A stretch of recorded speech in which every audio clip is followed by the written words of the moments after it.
Halo, saudaraku yang dikasih Tuhan, dimanapun kita berada, kita jumpa lagi ya saudaraku.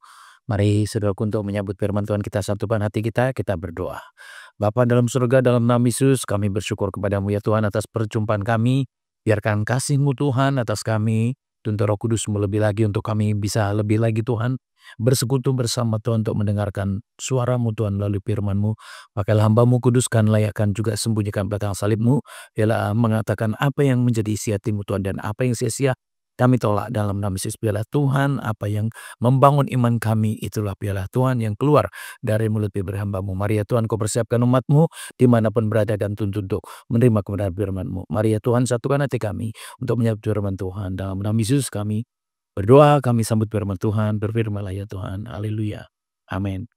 Sekali lagi saudaraku salam, saudaraku saya percaya kita semua diberkati Tuhan. Saudaraku seperti apapun keadaan kita saya percaya bahwa kita adalah orang-orang yang diberkati Tuhan.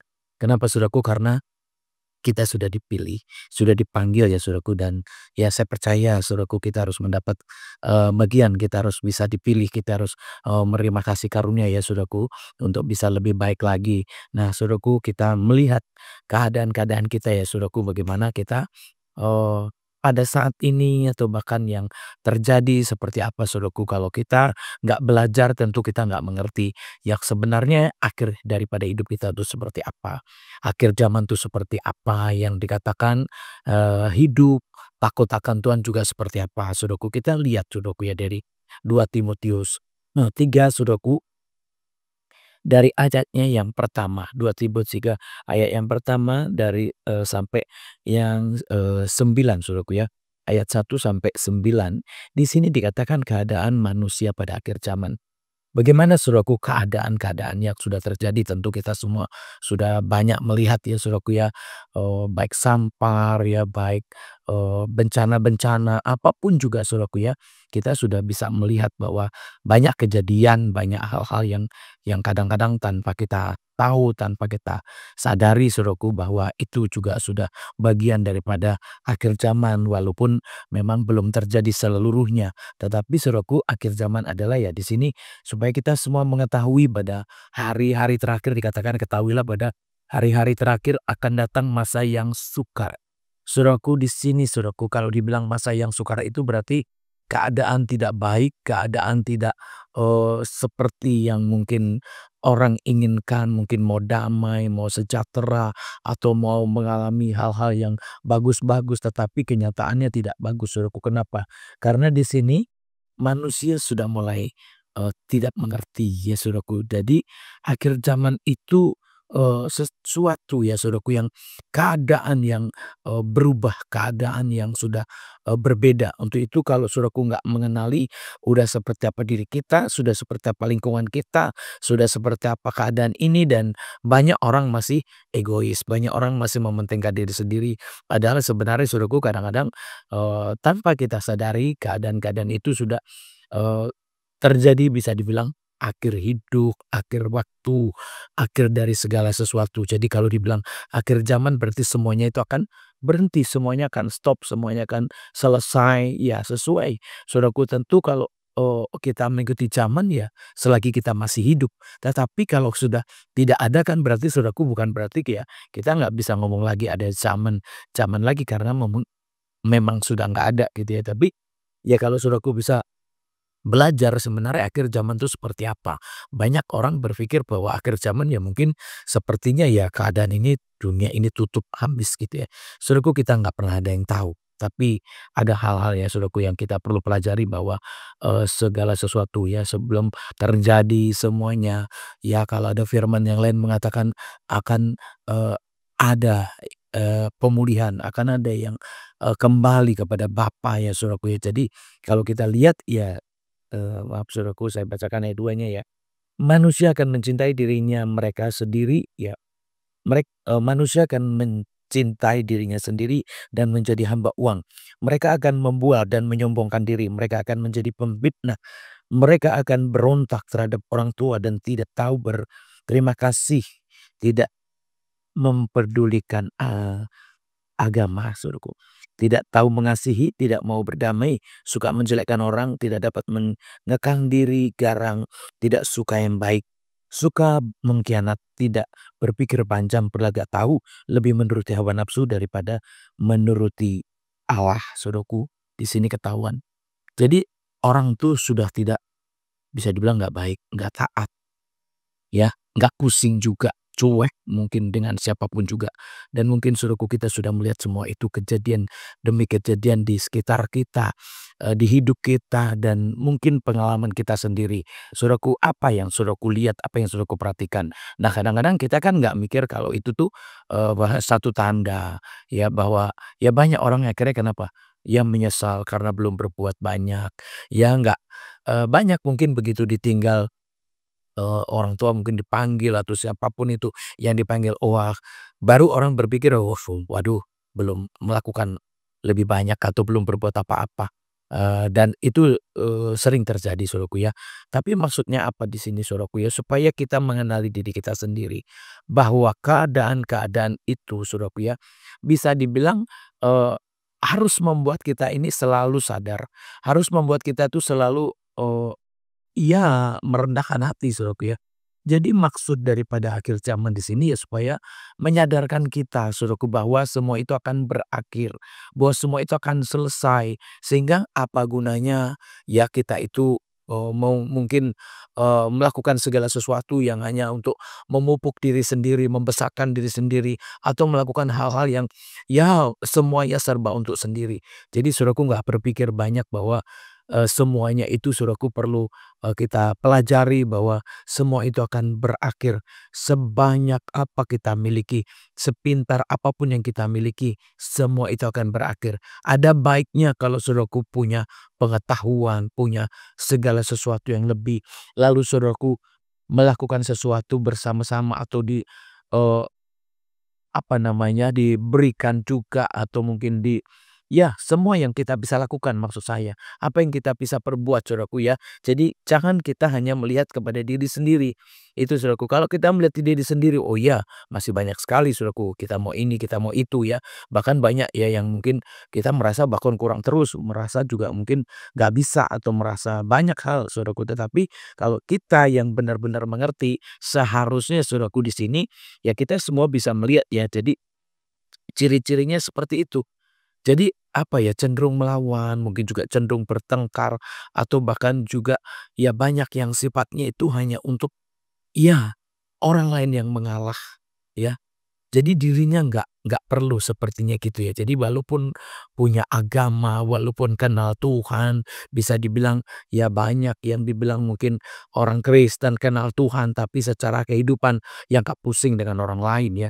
Padahal saudaraku harusnya inilah yang saudaraku harus perhatikan. Jadi bicara akhir zaman supaya kita ini lebih sadar, lebih merendahkan hati ya, lebih melayani, memperhatikan orang di sekeliling kita. Jadi kalau kita melakukan seperti itu saudaraku tanpa kita sadari bahwa perbuatan kita itu, ya tidak menguntungkan diri sendiri tetapi orang lain merasa diberkati dari hidup kita. Maka itu kok saudaraku ya siapapun itu kalau kita terlebih lagi saudaraku kalau dibilang sama agama saja nggak peduli saudaraku ya. Kalau ya cenderung tuh sombong, egois ya. Sukanya tuh ya orang lain tuh nggak bagus gitu ya. Jadi yang bagus cuma diri sendiri. Nah coba saudaraku kalau seperti itu kan berarti ya tidak ada yang kita berikan buat orang lain.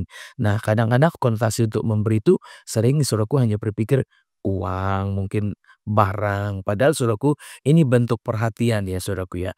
Bentuk di mana pelayanan kita itu punya empati, punya kesadaran dari diri kita sendiri. Kalau kita sadari bahwa semua itu akan berakhir saudaraku, kita berpikir ya berpikir yang bagus tentu. Kita melakukan yang bagus. Jadi jangan melakukan hanya untuk kepuasan sendiri, melakukan hanya untuk kepentingan sendiri sehingga tidak mempelajari. Jadi apa ya saudaraku kalau orang semua serba sendiri udah pasti sombong, udah pasti keras, udah pasti tinggi hati sehingga Tuhan pun nggak dihormati apalagi orang lain ya. Kalau dibilang seperti itu saudaraku ya karena di sini nggak suka ya ini hal-hal yang tidak baik saudaraku yang sifatnya hawa nafsu. Jadi hawa nafsunya itu saudaraku yang kita harus tahu. Jadi bicara yang dibilang, keadaan manusia akhir zaman. Saudaraku ini yang perlu kita sadari saudaraku ya bahwa kita tuh harus semakin merendah, harus semakin bertobat, harus semakin kita melayani, empati. ya melihat di sekeliling kita itu tidak acuh saudaraku ya. Dan kalau orang yang beragama maksudnya orang yang kenal Tuhan, berarti harus lebih taat, harus lebih tobat gitu ya. Jadi kalau dibilang di sini ya tidak mempedulikan agama ayat 2. Ya saudaraku, kalau kita orang beragama, orang yang mengenal Tuhan, berarti kita harus memperhatikan firman, harus memperhatikan apa yang harus kita lakukan. Jadi nomor satu saudaraku yang harus kita lakukan adalah peduli dengan agama. Iya saudaraku, perhatikan iman kita, perhatikan pertobatan kita, perhatikan saudaraku kelakuan-kelakuan kita. Apakah kita sesuai dengan firman Tuhan? Apakah kita sesuai dengan maksud kehendak Tuhan? Karena itu tadi saudaraku ya, kalau kita belum tahu, nggak menyadari maksudnya bahwa ketika manusia sudah mendekati ajal, mendekati maut, mendekati waktunya, saudaraku harusnya memang sudah baik. Tetapi kan banyak orang tidak sadar bahwa hidup itu sudah mendekati dengan kematian, panggilan, bahkan ya akhir. Nah itulah saudaraku ya. Jadi apa yang harus kita sadarkan? Nomor satu ya, kalau saudaraku di sini bahwa waspadanya kita, saudaraku harus kita tahu kalau waktunya sudah berakhir atau keadaan-keadaan ini bisa dibilang sudah menjadi satu tanda. Yang nomor satu harus memperdulikan agama. Apakah kita orang beragama? Apakah kita orang yang mengenal Tuhan? Apakah kita orang yang benar-benar hidup sesuai dengan firman Tuhan? Itu yang saudaraku harus kita pahami ya. Jadi yang pertama kita harus memperdulikan agama. Jadi jangan cuek saudaraku ya. Firman Tuhan cuek, ke gereja cuek, mungkin firman Tuhan nggak dibaca, saudaraku, untuk memuji menyembah Tuhan nggak bisa, berdoa nggak bisa, selalu sibuk dengan waktu yang nggak jelas, selalu sibuk dengan dunia ini, padahal semua itu harus kita perhatikan saudaraku. Kalau kondisi kita, keadaan kita ya bisa dibilang bagaimana kalau saudaraku tiba-tiba dipanggil. Ya, saudaraku belum punya Tuhan, nggak kenal Tuhan ya. Bagaimana? Untuk itu, kalau sikap kita untuk menghadapi keadaan-keadaan saat ini, saudaraku, harusnya mementingkan agama, memperdulikan agama. Benar-benar orang harus yang beragama. Maksudnya apa? Bertuhan ya, saudaraku, kenal Tuhan. Sehingga apa yang harus diperhatikan adalah ya imannya, perbuatan itu, saudaraku. Ketika kita kenal Tuhan, pasti kita akan berbuat baik. Kenapa saudaraku egois? Kenapa saudaraku nggak mau berdamai, nggak mau tunduk, nggak mau baik saudaraku? Kenapa? Karena saudaraku ini ada sifat-sifatnya. Ya kalau masih belum tobat, masih sombong, masih egois, ya tentu nggak ada yang baik. Untuk itu nomor satu saudaraku, persiapan kita untuk menghadapi segala keadaan itu hanya Tuhan. Jadi kalau saudaraku orang yang beragama, pedulikan iman saudaraku. Kalau saudaraku orang yang mengenal Tuhan, pedulikan ya saudaraku Tuhan kita, Tuhan saudaraku. Supaya apa saudaraku ya? Supaya kita benar-benar mengenal Tuhan dengan baik ya. Dan kita bersikap baik karena kenal Tuhan. Kita melakukan yang baik kenal Tuhan. Kenapa kita hormat? Kenapa kita sopan? Kenapa kita nggak sombong? Karena tahu firman Tuhan. Untuk itu saudaraku, bagaimana caranya untuk mengendalikan hawa nafsu kita? Jangan cuek saudaraku dengan ibadah-ibadah. Jangan cuek dengan firman Tuhan. Sehingga apapun yang berbau Tuhan, yang sudah dikatakan Tuhan saudaraku. Banyak orang gak suka kalau dibilang Tuhan, Tuhan. Ya kalau kita ngomongin Tuhan gak suka. Kalau kita ngomong gereja gak suka. Kita ngomong doa gak suka. Ya banyak aja saudaraku. Bisa saja sekalipun orang Kristen belum tentu suka ke gereja. Belum tentu suka menyembah. Belum tentu suka ibadah. Belum tentu suka berdoa. Untuk itu saudaraku, hari-hari ini supaya saudaraku sekalian dimanapun itu berada, ya carilah Tuhan, dekatilah Tuhan, hiduplah bersama dengan Tuhan.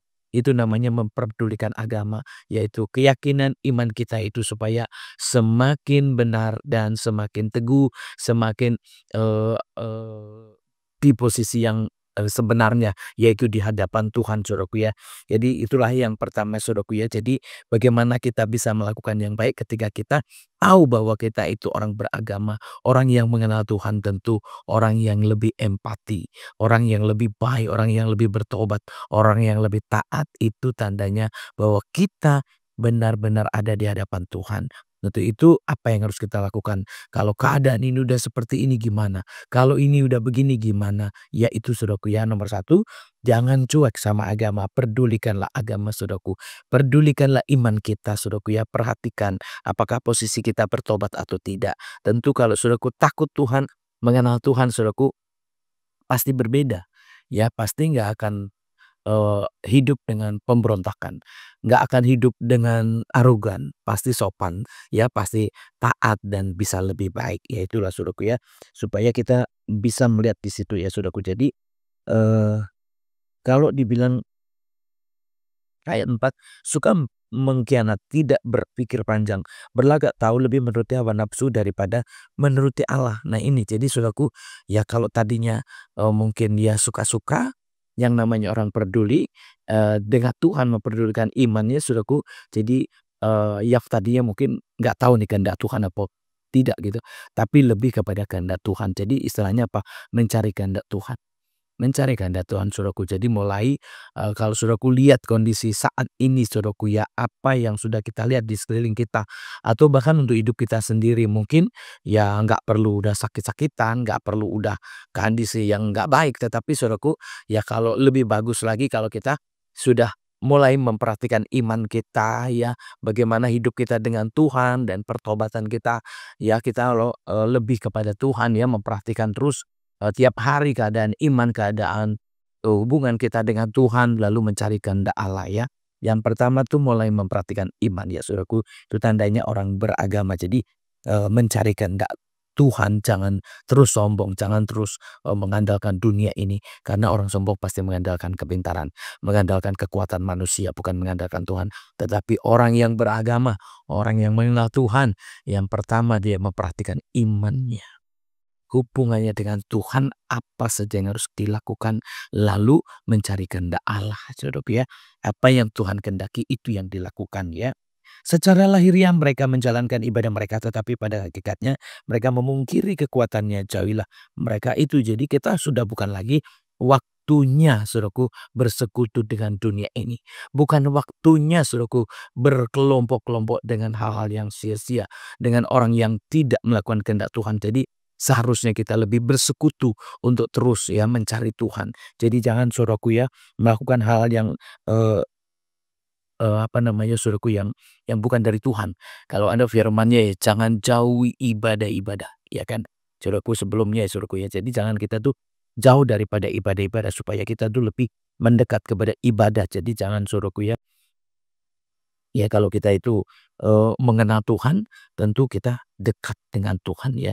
Jadi ibadah-ibadah tuh gak boleh kita jauhi, kita harus dekat. Jadi jauhnya sama siapa? Jauhilah yang tidak baik, jauhilah dosa, jauhilah lingkungan-lingkungan yang nggak baik, dan kita harus mendekat kepada Tuhan lewat ibadah-ibadah. Jadi kalau kita udah kenal Tuhan, tidak menjauhi ibadah, tapi menjauhi dosa, saudaraku ya. Jadi kalau kita belum tahu, nah itu kalau belum tahu ya menjauhi Tuhan lebih kepada dosa. Nah kalau udah tahu, tadi kan dari awal perhatikan iman, cari kehendak Tuhan, lalu ya jauhilah apa yang nggak baik, lingkungan nggak baik maksudnya yang membawa pengaruh buruk kepada hidup kita, itu jangan dideketin saudaraku, harus kita jauhin, kita harus nyingkir dari hal-hal yang membuat hidup kita nggak lebih baik ya. Sebab di antara mereka terdapat orang-orang yang menyelundup ke rumah orang lain yang menjerat perempuan-perempuan lemah yang syarat dengan dosa dan dikuasai oleh berbagai-bagai nafsu. Ya saudaraku di sini mungkin ini kalau bicara dunianya bisa saja saudaraku mungkin orang-orang yang lemah dijerat dengan tipu daya, tipu muslihat dengan berbagai macam cara. Jadi hawa nafsu itu bukan hanya mungkin di dalam diri sendiri tetapi juga kepada orang lain sehingga lebih suka memperdaya, lebih suka menipu, lebih suka bohong, lebih suka melakukan hal-hal yang nggak baik, melakukan hal yang nggak benar. Jadi kalau saudaraku yang benar mengenal Tuhan, ya saudaraku tentu kita nggak akan melakukan hal-hal yang seperti itu ya saudaraku. Jadi tidak mengikuti kemauannya sendiri, tidak mengikuti saudaraku kehendaknya sendiri, tapi sudah mengikuti kehendak Tuhan. Jadi bagaimana kita yang sudah percaya saudaraku ya, tentu melakukan, firman Tuhan bukan melakukan maunya iblis ya. Jadi kalau hawa nafsu itu maunya iblis saudaraku ya. Hawa nafsu itu bukan maunya Tuhan. Jadi kalau kita masih terus mengikuti keadaan-keadaan kemauan sendiri yang bersifat seperti tadi di atas, saudaraku mungkin bisa baca satu-satu ya saudaraku ya. Apa saja yang diperbuat manusia itu hawa nafsu, itu perbuatan setan-setan, perbuatan iblis sehingga orang tidak bisa dekat dengan Tuhan. Sehingga orang nggak sadar, orang nggak tahu melakukan yang baik. Itu kalau saudaraku memperhatikan agama, berarti saudaraku mulai melihat imannya, tobatnya diperhatikan dan mencari kehendak Allah sehingga apa yang dilakukan itu bukan yang bersifat tipu daya. Yang dilakukan itu justru kita tuh lebih kepada mendahulukan orang lain, memperdulikan orang lain, mengasihi orang lain, bukan justru memanfaatkan orang lain. Di situ saudaraku tandanya bedanya orang yang sudah mengenal Tuhan, beragama, takut Tuhan saudaraku, dia tidak lagi mementingkan diri sendiri. Mungkin kan tidak semua, mungkin saudaraku ada aja yang orang berbuat segala sesuatu menurut maunya sendiri, baik secara keuntungan, manipulasi dan lain sebagainya saudaraku yang bersifat menguntungkan diri sendiri. Nah itu saudaraku ya, itu yang termasuk egois juga. Nah kalau orang yang kenal Tuhan beda saudaraku ya, tidak lagi mengikuti keinginan dunia ini. Jadi biasanya dengan berbagai macam tipu muslihat untuk bisa mewujudkan keinginannya. Nah itu saudaraku, jadi itu bukanlah yang dari Tuhan. Jadi saudaraku mengenali diri ya saudaraku ya. Jadi eh, di mana kita tahu saudaraku kondisi yang tidak baik, kita harus mengenali diri kita ini siapa, ya seperti apa keadaan kita, sehingga itu yang saudaraku harus tahu ya. Yang walaupun selalu ingin diajar namun tidak pernah dapat mengenal kebenaran. Jadi saudaraku kenapa? Belajar mungkin juga ibadah, diajar juga saudaraku tetapi nggak kenal kebenaran. Kenapa? Kalau kita masih punya sifat egois, sulit saudaraku untuk menerima pendapat orang lain. Sulit untuk menerima firman Tuhan. Sulit untuk menerima kata orang. Ya bisa dibilang seperti itu. Nggak ada yang bisa nasihati. Nggak ada yang bisa menegur. Tuhan pun nggak bisa. Bisa dibilang bukan Tuhan yang nggak bisa ya. Nggak diterima gitu ya saudaraku. Tapi buat kita yang tahu kebenaran, mungkin nggak perlu dikituin ya. Jadi kalau udah mendengar ya melakukan. Kalau sudah dapat ya menangkap ya saudaraku melakukan. Jadi kebenaran itu sudah benar-benar ya sudah kita dapatkan ya. Sama seperti Yanes dan Yambres menentang Musa, demikian juga mereka menentang kebenaran. Akal mereka bobrok dan iman mereka tidak tahan uji. Nah ini saudaraku ya, mungkin juga rutinitas Anda. Semua dilakukan tetapi imannya bobrok. Di sini kenapa? Karena memang tidak diikuti dengan perbuatan-perbuatan. Kalau kita sudah tahu Tuhan, kita kenal, dengar firman Tuhan, kita tahu kebenaran, kita lakukan, ya saudaraku buktinya pasti ada. Tetapi kok udah belajar bisa dibilang udah rajin dosa, bisa dibilang rutinitasnya dikerjain, tetapi tidak ada bukti kebenaran itu, lebih kepada kejahatan, lebih kepada hal-hal yang buruk. Ya tentu di situ tidak ada bukti saudaraku, artinya orang ini walaupun belajar, walaupun rutinitasnya ada semuanya, tetapi masih keropos, masih bobrok, masih rusak gitu ya. Berarti orang ini memang tidak memperhatikan. Jadi saudaraku itu yang kenapa nggak memperdulikan agama. Jadi nggak peduli walaupun menerima ajaran siang malam. Walaupun bisa menerima, bisa dibilang sering mendengarkan, sering dapat, sering ya membaca. Tetapi saudaraku mungkin tidak diperhatikan, tidak dipraktekkan ya. Jadi memperhatikan itu seperti apa saudaraku ya. Ya kita harus mempraktekkan firman Tuhan demi firman Tuhan. Dengan cara apa? Lewat apa? Lewat kehidupan kita sehari-hari. Jadi dari kehidupan kita itulah saudaraku kita mempraktekkan, kita membuktikan di mana firman itu benar-benar begitu kita lakukan ya membuat hidup kita tuh lebih baik daripada orang dunia. Dan itulah yang dibilang beragama, mengenal Tuhan. Sehingga hidupnya nggak sama dengan dunia ini. Ya kalau dunia ini mungkin masih penuh hawa nafsu, begitu kita sudah kenal Tuhan, oh kita lebih taat kepada Tuhan, lebih mencari kehendak Tuhan, lebih mempraktekkan firman-firman. Jadi ketahuan bahwa sudah diajar, sudah belajar, sehingga hasilnya ya melakukan yang baik. Demikian saudaraku ya. Di sini dikatakan ya, tetapi sudah pasti mereka tidak akan lebih maju karena seperti dalam hal Yanes dan Yambres kebodohan mereka pun akan nyata bagi semua orang saudaraku. Jadi di sini dikatakan nggak akan lebih maju. Jadi kalau kita nggak bertobat saudaraku ya, kalau kita nggak mengenal Tuhan dengan benar, melakukan dengan benar ya, berbuat dengan benar saudaraku, ya itu nggak akan ada kemajuan. Jadi orang-orang yang ada pertumbuhan iman, ada kemajuan adalah orang-orang yang memang tidak lagi hidup mengikuti hawa nafsu. Jadi yang sudah mengikuti perintah Tuhan, ya sudah mengikuti firman Tuhan sehingga hidupnya bukan sekedar, bukan asal, tetapi benar-benar hidupnya memang ada di dalam kehendak Tuhan, ya, sudah ada di dalam firman Tuhan. Jadi ketahuan ya saudaraku, ini bisa kita dikatakan dibalik saudaraku ya. Jadi jangan seperti Yanes dengan Yambres yang kelihatannya taat, kelihatannya belajar, kelihatannya rajin gereja, kelihatannya semuanya dilakukan tapi cuma rutinitas. Tetapi pada prakteknya semuanya masih untuk diri sendiri. Kalau saudaraku kita sudah mengikuti Tuhan, apa yang kita lakukan? Hidup kita, harta kita, kepintaran kita, semuanya untuk melayani, bukan untuk memanfaatkan orang lain, bukan untuk memanipulasi orang lain, tetapi lebih kepada bagaimana orang lain juga ikut diberkati. Jadi kita ini sudah bisa menjadi berkat ya saudaraku ya. Jadi ya mungkin tidak banyak ya saudaraku, karena kalau kita bicara membaca atau melihat akhir keadaan akhir daripada manusia, saudaraku, yang harus kita perhatikan adalah ya keimanan kita. Pedulikan saudaraku, jangan cuek. Saudaraku, kalau ada Alkitab dibaca, waktunya berdoa, berdoa. Waktunya memuji Tuhan ya saudaraku ya. Di situ saudaraku bisa mendapatkan hal-hal yang baik, mendapatkan hal-hal yang benar, dan dari situ saudaraku kita semuanya bisa lebih baik, nggak lagi dikuasai hawa nafsu, sehingga kalau terhadap orang lain kita lebih kepada mengasihi, menolong, memberi, ya bukan memanfaatkan. Lalu ya kelihatan dari situ kalau kita sudah mengenal Tuhan. Dan saya percaya saudaraku, dengan demikian apapun yang terjadi keadaan dunia ini, kalau saudaraku sudah siap, sudah bertobat, sudah bersama dengan Tuhan, saya percaya bahwa saudaraku dimanapun berada, Tuhan akan menolong kita. Tuhan pasti menyelamatkan kita. Kenapa? Karena saudaraku dekat dengan Tuhan. Sudah kelihatan bahwa imannya kepada Tuhan Yesus, di mana kita melakukan hal-hal yang baik, yang benar-benar membawa terus pertobatan dan pertobatan.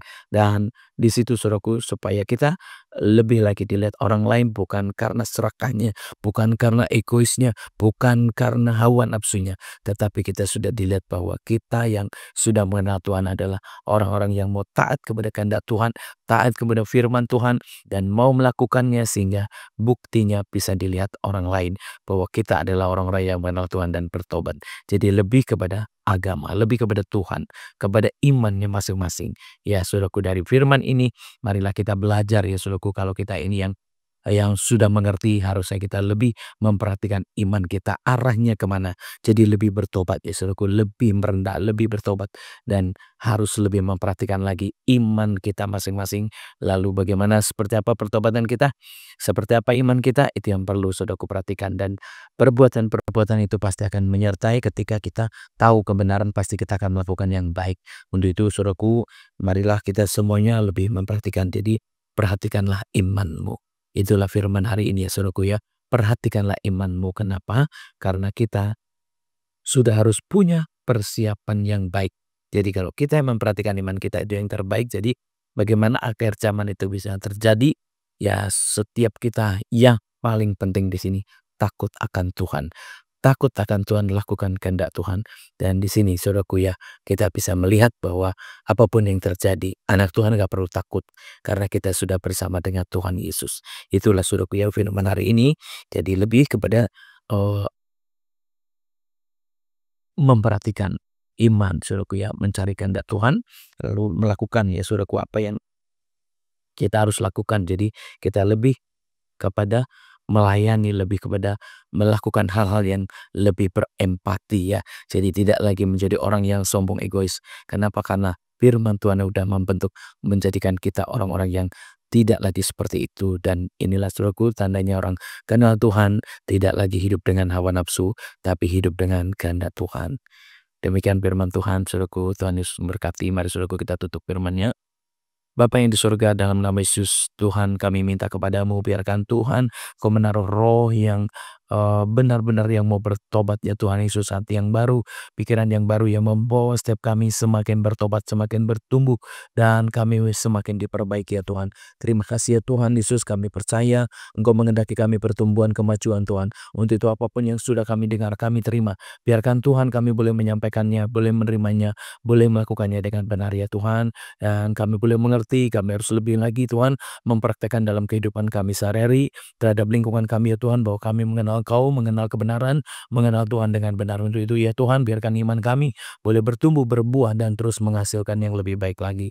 Terima kasih ya Tuhan, sempurnakanlah semua di dalam kuasa-Mu dan bungkus dengan darah kudus-Mu. Inilah Tuhan, biarlah setiap apapun yang dikatakan hamba-Mu benar-benar bukan semata-mata Tuhan hamba besar pribadi, tapi Engkau sendiri yang berbicara kepada umat-Mu dimanapun berada. Dan sempurnakanlah Tuhan, karena hamba-Mu terbatas dengan keadaan, dengan apapun juga, tetapi Engkau akan bekerja selama-lamanya. Terima kasih ya Tuhan, berkatilah umat-Mu yang melakukan perintah-Mu dengan memberi persembahan, dengan mendengarkan firman Tuhan, dan apapun itu Tuhan, Ku bukakan tingkap langit berkat-Mu dan nyatakan kebenaran-kebenaran mereka yang setia kepada-Mu. Terima kasih ya Tuhan Yesus, berkati untuk ibadah-ibadah kami, dan tunturlah kami lebih lagi, sempurnakanlah semua di dalam kuasa-Mu. Dan mari ya Tuhan, biarkan kami tetap statis pikir, walaupun waktu kami, jarak kami tidak sama, tetapi Tuhan kami tetap di dalam iman kami, di dalam Yesus Kristus yang sudah mengajar kami berdoa. Bapa kami yang di surga, dikuduskan nama-Mu, datanglah kerajaan-Mu, jadilah kehendak-Mu di bumi ini seperti surga. Berikanlah kami pada hari ini makanan kami yang secukupnya, dan ampunilah kami akan kesalahan kami seperti kami juga mengampuni orang yang bersalah pada kami. Dan jangan lupa kami dalam percobaan, tetapi lepaskanlah kami dari badai jahat, karena Engkau punya kerajaan dan kuasa dan kemuliaan sampai selama-lamanya. Amin. Mari saudaraku, biarlah kasih karunia Allah Bapa, kasih sayang, pertolongan, pelindungan, kekuatan, dan penghiburan selama-lamanya atas kita. Dalam nama Yesus, terimalah dan katakan amin. Saudaraku yang dikasih Tuhan, kita jumpa lagi dalam ibadah yang akan datang. Salam, Tuhan Yesus memberkati.